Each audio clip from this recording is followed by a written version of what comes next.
Hello everyone, I'm Chef Matt and welcome back to the West River Kitchen. In today's video we're going to talk about the most important tool in any chef's tool bag or any kitchen, your knives. It's also one of the most dangerous. So in today's video we're going to talk about the types of knives, how to use knives safely, and we're going to follow it up by practicing our knife skills by making an awesome, terrific house garden salad. So let's jump right into it. I'm going to use the paring knife.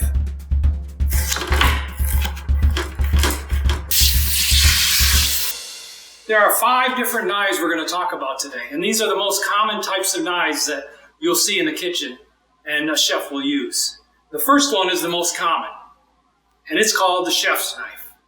The chef's knife is called the chef knife because it's a do-it-all knife. It can cut all the cuts and typically cut anything that you need to be cut. The second knife we're going to talk about is a boning knife. Now, a boning knife is very unique. It's used to cut meat off the bone, hence the boning knife. Also, it is used to cut different real hard roots and vegetables. The third knife we're going to talk about is the fillet knife. And it's pretty self-explanatory. It's used to fillet fish and to take really thin skin off of meats. The fourth knife we're going to talk about is the bread knife or the serrated knife. This is used to cut bread, also cut cakes. Also, it's really good at cutting tomatoes and making fancy cuts on lettuce. The fifth knife we're going to talk about is the paring knife. The paring knife is used to cut the smaller vegetables in a safe way. We're going to demonstrate that in a little bit. So as always, one of the most important things we have to do before we start any meal or any kitchen project is make sure we have good personal hygiene, and that includes, the most important thing, is proper hand washing. Let's get cooking. One of the main things about knives is handling them safely. The most dangerous knife is a dull knife. You always want to keep your knife sharp and ready to use, but only try to sharpen your knives if you're a trained chef or somebody that is trained to sharpen knives. Do not try to do it at home. So it's very important before you start any process of cutting your vegetables to make sure that they're washed. The easy way is washing is just spray. So the first thing we're going to cut is a nice, very beautiful yellow pepper. I'm going to use my chef knife to make the cut. And to this cut we're going to do a julienne. Almost like a matchstick cut. So to cut any pepper, you want to stand it up and then cut down on the sides.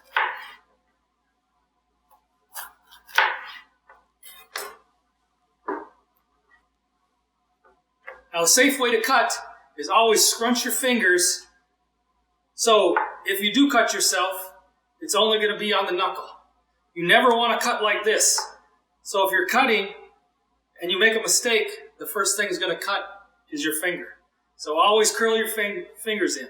So a julienne cut, like I said, it's almost like a matchstick, very thin cut.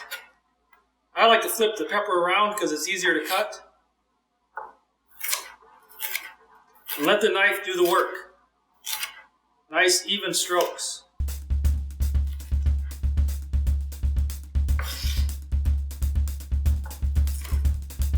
That's a very nice julienne cut. Go ahead and set that in our bowl for our house salad. Next thing we're going to cut is our red pepper. Again, you're going to set it up and just make a couple nice cuts. And in this cut, we're going to cut it diced. So again, safety always. You're going to cut it in strips again, like you did in julienne. This time you're going to turn it back around. It makes very thin, diced cuts. Always keeping the fingers curled. And again, let the knife do the work.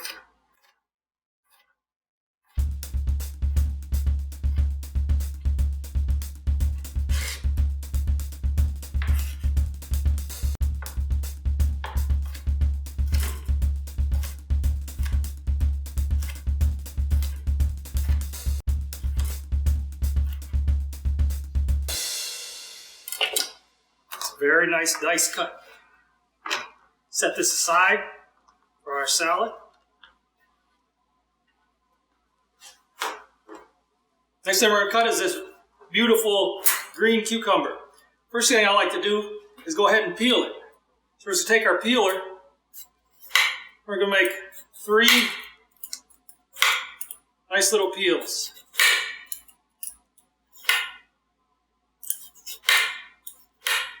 Just like that. We're going to cut this in chopped. So chopped is about 3 times the size of a diced. So I'm just going to take this end off, take that end off. I'm going to cut the cucumber in half, and then I'm going to cut it in half again. Okay? Then I cut it in half one more time.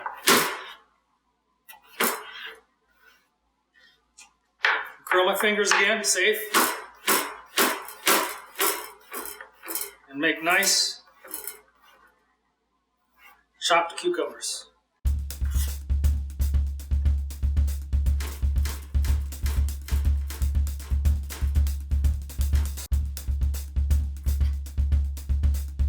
We'll set that aside. This is going to be a good salad, folks. Next thing we're going to cut is our red onion. We're going to do these into slices. So everybody's used an onion before, and you might have walked by, you've been cutting onions, and it looks like you watched a really sad movie, but really it's the onions that's making you cry. So the important thing when cutting an onion is never to cut off the bulb. Leave the bulb intact, and it'll take away that aroma that it has that makes you cry. So just cut it so the bulb's still intact. Then you can cut that bulb off, throw it away. I don't peel it. Get that skin off. Then I'm just going to slice it into nice little thin little slices for my salad. Keeping your fingers curled.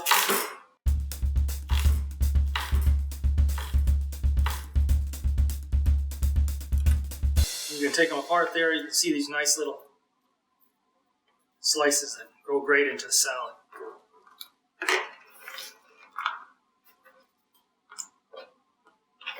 Next thing we're going to cut are these wonderful radishes. My grandpa used to take the radishes right from the garden, cut the stem off, put some salt on the table, and just eat them like that. We're going to take the stem off with a chef knife.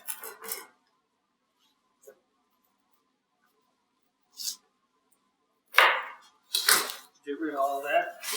Then we're going to take our paring knife. The paring knife is used to cut smaller vegetables. So you want to hold your paring knife like that and use your thumb as a guide. You want to take the end off, okay? You want to take the top off. You want to do that with all of them. So let's just do that.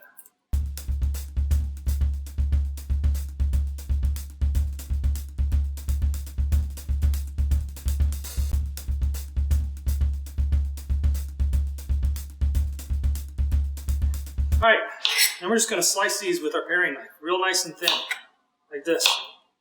Again, trying to keep your fingers as curled as possible.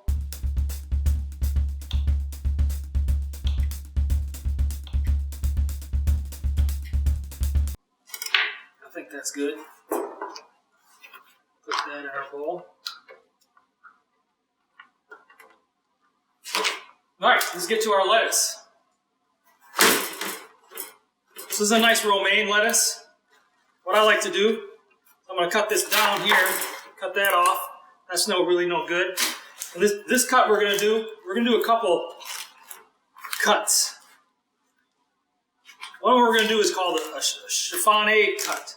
The chiffonade cut is used to make really decorative little slices or swirls that you can put in salads. So how to make a chiffonade cut is to twist your vegetables and then take your bread knife and just make these cuts like this.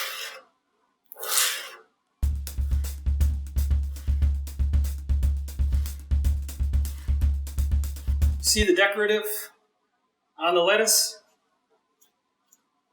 We're going to use part of that for our salad. Let's bring the bowl here. That's a chiffonade. What I like to do when I do lettuce is I really don't like to cut it. I like to tear it. Because when you cut lettuce and green leafy things, you lose a lot of the nutrients. So I prefer just to tear it. Just kind of put it up, just tear it all nice.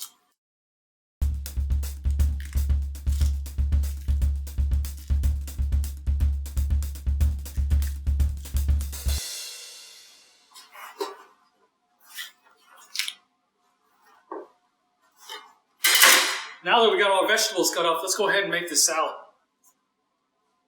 We got our lettuce. Go ahead and add our green peppers.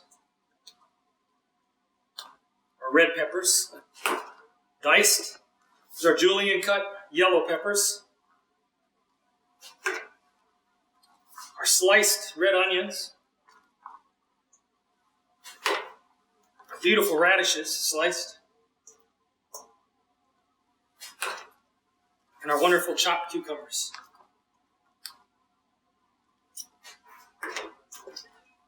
I like to end it with some tomatoes. These are small grape tomatoes. You don't have to do nothing with them. That's why I love them so much. You can just add them right to the salad.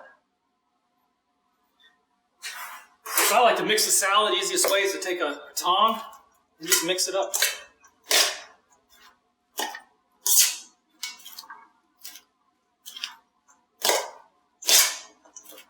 The more colorful vegetables you have, the more colorful salad you're going to get. And then take your favorite dressing. My favorite is a nice classic French.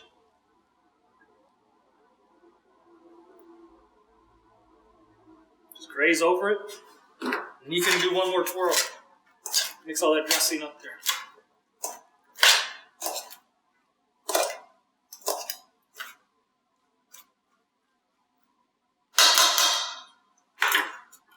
And that's how you make a wonderful garden house salad. One of the most important things when you're dealing with knives and knife safety is a proper cleaning of knives. You never want to place a dirty knife into a sink full of dishes. That way someone will reach down into the sink looking for something and cut themselves. You always want to wash your knife separately. So go ahead and take your knife, get a nice soapy rag, and just clean your knife separately. Be very careful. And just clean your knife. Always keep your knife pointed away from you, never towards you.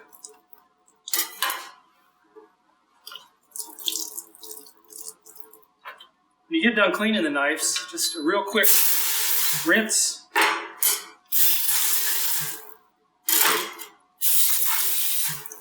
And then set them aside and just let them air dry. That's how you properly clean a knife. Hey everybody, I'm Chris Schlickert, the director here at West River, and Chef Matt just talked with you about the importance of having a sharp knife when you're working in the kitchen. You know, a sharp knife not only makes your job easier, but it also decreases the chance of you cutting yourself. So I want us to think a little bit about that knife sharpening process. To sharpen a knife, you take a rough surface, a sharpening stone, and you rub it along the cutting edge of the knife. Now, by doing this, you remove very tiny imperfections in the edge of the blade, and that's what sharpens it. But of course, over time, from using that knife, it gets dull again and must be sharpened. In Proverbs 27:17, it says, "As iron sharpens iron, so one person sharpens a friend." Now, being a Christian means being a part of a community. And that's important because it allows us to learn from one another and to hold each other accountable to doing the right thing. Having that interaction with other Christians, and yes, sometimes friction with other Christians, helps us refine our beliefs and turn and form ourselves into the most perfect and effective tool for Christ. One of the things that we also do as Christians is we say a blessing before we eat. Now this goes all the way back to the time of Jesus, who would pause and say a grace or a blessing before eating food. And that was to give thanks to God for the nourishment and for providing what Jesus was about to eat. So we still do that today. And here at camp, we like to do that by singing our graces. You probably know Johnny Appleseed or maybe the Superman Grace. Those are some of the favorites at camp. Today I want to share with you a traditional Methodist grace that can also be sung. It's called Be Present at Our Table, Lord. Be present at our table, Lord. Be here and everywhere adore. These mercies bless and grant that we may feast in paradise with thee. Amen. Amen. Everyone, thanks for watching the video on knife and knife safety. I really hope you learned something. I want to take this opportunity to let you know that practice makes perfect and it'll bring more confidence in your knife skills. Also, I'll take this opportunity to check out next week's ingredients and tools for next week's recipe. They are in the printable resources. I want everyone to have a great week and be blessed.